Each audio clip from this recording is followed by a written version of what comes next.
ओम नमो भगवते वासुदेवाय। ओम नमो भगवते वासुदेवाय। ओम नमो भगवते वासुदेवाय।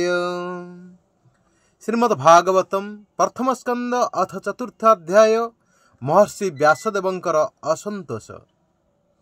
श्री व्यासदेव कहउछंती सही दीर्घकालीन अधिवेशन परे सम्मिलित होइथिबा मुनि मानक मध्यरे शौनक ऋषि थिले विद्या एवं वयसरे वृद्ध कुलपति तथा ऋग्वेदी। से सूतंकर कथा शुणी तांको बहुत प्रशंसा कले ओ कहिले, हे सूत महाभाग, आपण तो हेउछंती वक्ता मानक मध्यरे श्रेष्ठ एवं बड़ भाग्यवान। भगवान शुकदेव जो भागवत कथा कहिथिले सही परम पुण्यमयी भागवत चरित्र आपण कृपा करी आम्भंकु कुहंतु।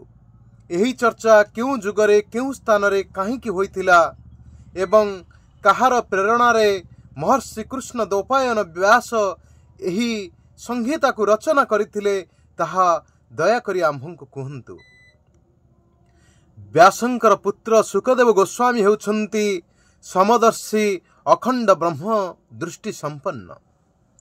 से संसार निद्रारु जाग्रत रहिथांती एवं नित्य निरंतर परमात्मा ठारे संलग्न रहिथांती।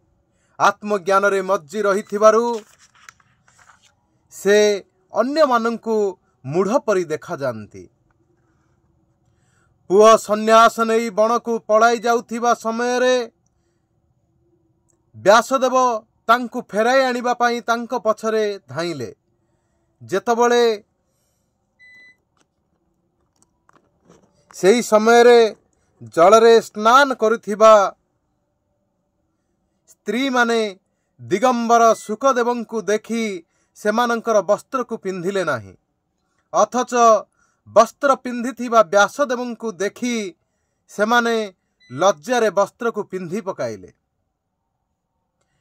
एपरी आसंबित घटना देखि भगवान व्यासदेव सही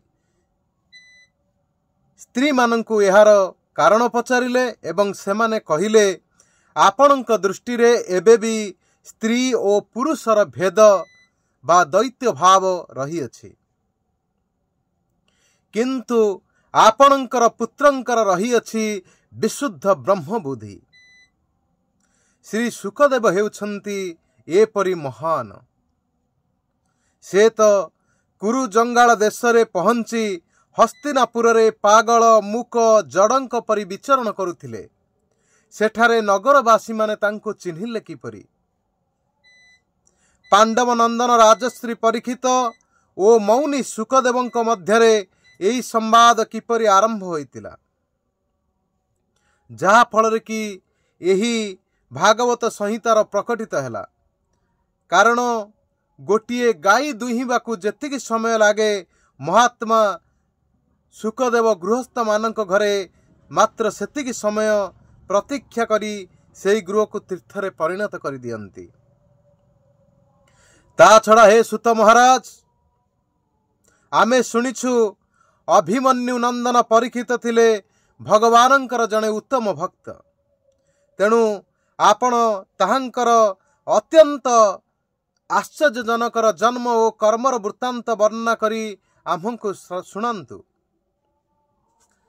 परीक्षित महाराज थिले पांडव वंशर गौरव वर्धनकारी सम्राट। से पुणी क्यों कारणरू राज्य साम्राज्य लक्ष्मी को त्याग करी गंगा तटरे आमरण उपवास करी बसिथिले।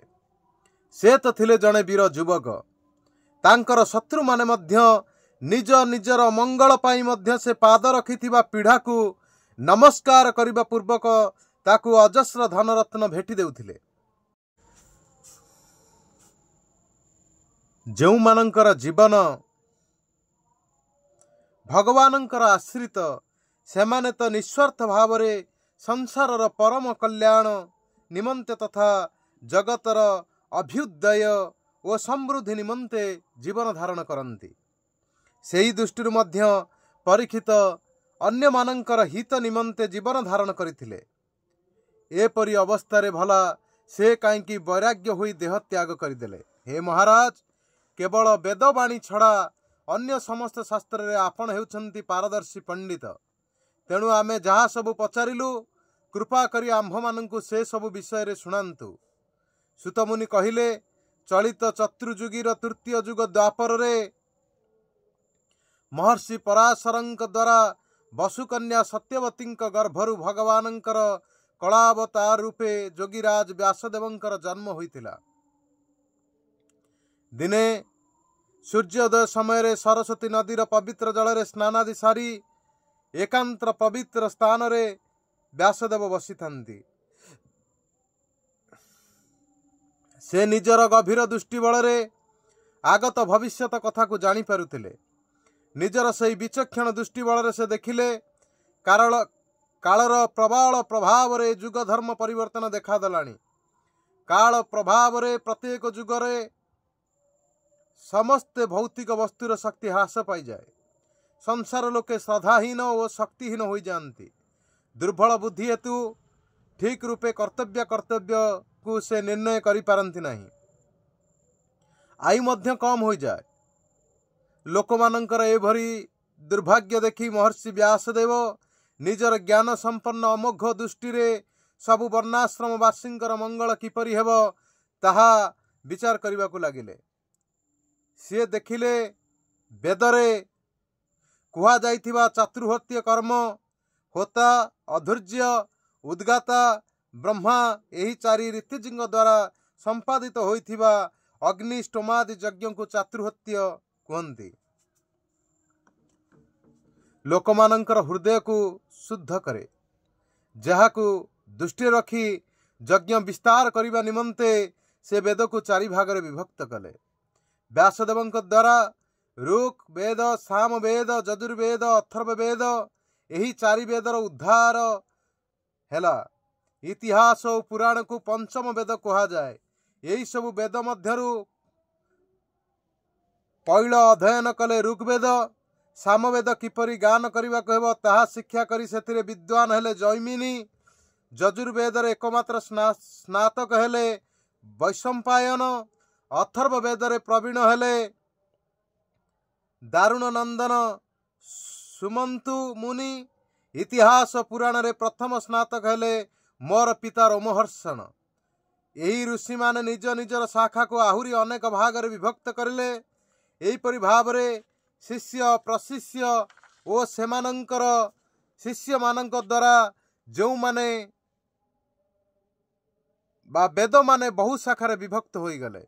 जो मानंकर बोध शक्ति कम, स्मरण शक्ति स्वल्प किंबा आदौ नाही, सेमाने जेपरि वेदर किछि अंश धारण करि परिबे ताहाकु दृष्टि रे रखी भगवान व्यासदेव वेद को एहीपरि विभिन्न भाग रे विभक्तिकरण करदेले।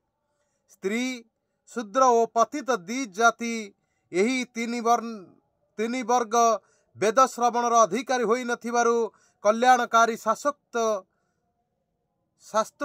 कर्म द्वारा सेमानंकर मध्य कल्याण प्रति दृष्टि रखी महर्षि व्यासदेव महाभारत को रचना करथिले। हे शौनकादि ऋषिगण, व्यासदेव एहीपरि भाव निजर सकल शक्ति विनियोग पूर्वक सदा सर्वदा प्राणी मानंकर कल्याण निमंते कार्यरत रही मध्य हृदय संतोष लाभ करिले नाही। दिनकर कथा सरस्वती नदीर पवित्र तटरे एकांत बसी से विषर्ण मनरे विचार करने को लगिले। मु निष्कपट भावरे ब्रह्मचर्यादि पालन करी वेद, गुरुजन और अग्नि आदि को सम्मान प्रदान करिछि। सेमानंकर आज्ञा पालन करिछि। महाभारत रचना माध्यम रे मु वेदर अर्थ को मध्य प्रांजल भाव रे वर्णना करि देइछि। जे ताहा पठन श्रवण करी स्त्री शूद्र माने मध्य निज निजर धर्म कर्मर ज्ञान को लाभ करि परिबे। ता छड़ा मु ब्रह्म तेजरे मध्य संपन्न। तथापि बड़ दुखर विषय ही जे हृदय रे मु अपूर्ण काम होई रहिथिला परी बोध हेउछि। संभवतः ए पर्यंत मु भगवान को प्राप्त कराउथिबा धर्म एवं ताहा ही भगवानंकर प्रिय ତାହା ନିର୍ଣ୍ଣୟ କରିନଥିବାରୁ ସମ୍ଭବତଃ ମୋତେ ଏହି ଅପୂର୍ଣ୍ଣତା ବୋଧ ହେଉଛି। କୃଷ୍ଣଦ୍ୱୈପାୟନ ବ୍ୟାସ ନିଜ ଭିତରେ ଏପରି ଅପୂର୍ଣ୍ଣତା ଅନୁଭବ କରି ଦୁଃଖିତ ହେଉଥିବା ବେଳେ ଦେବର୍ଷି ନାରଦ ଆସି ସେହି ଆଶ୍ରମରେ ପହଞ୍ଚିଲେ। ମହର୍ଷିଙ୍କର ଆଗମନ ଦେଖି ବ୍ୟାସଦେବ ତୁରନ୍ତ ଉଠି ଠିଆ ହୋଇପଡ଼ିଲେ ଏବଂ ସୁରପୂଜିତ ନାରଦଙ୍କୁ ବିଧିପୂର୍ବକ ପୂଜା କଲେ। ଇତି ଶ୍ରୀମଦ୍ ଭାଗବତେ ମହାପୁରାଣେ ପରମହଂସ୍ୟାଂ ସଂହିତାୟାଂ ପ୍ରଥମ ସ୍କନ୍ଧେ ନୈମିଷୟୋପାଖ୍ୟାନେ ଅଥ ଚତୁର୍ଥ ଅଧ୍ୟାୟ। ହରେ କୃଷ୍ଣ।